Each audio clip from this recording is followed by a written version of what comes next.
কালো জাদু আর ফুটবলের রোমাঞ্চকর মিশনে এবার শিরোনামে ঘানার সেই বিতর্কিত তান্ত্রিক নানা কোয়াকু ওয়ানসাম।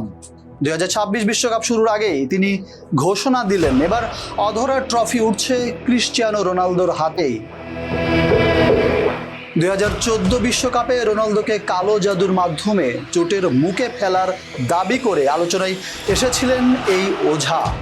চলতি বিশ্বকাপেও তিনি ইংল্যান্ড অধিনায়ক হ্যারি কেনকে মন্ত্রবলে বোতল বন্দি করার দাবি করেন। এবার নিজের কফি আশ্রমের অলৌকিক শক্তির বরাত দিয়ে ওয়ানসাম জানান, আধ্যাত্মিক জগতে পর্তুগাল ইতোমধ্যে বিশ্ব চ্যাম্পিয়ন হয়ে গেছে।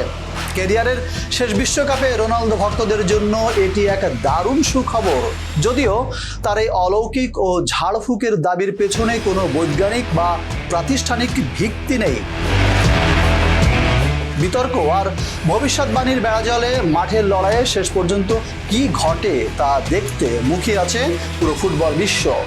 ঘানার এই তান্ত্রিকের কথা সত্যি প্রমাণিত হয়ে রোনালদোর হাতের ট্রফি ওঠে কিনা সেটি এখন দেখার বিষয়।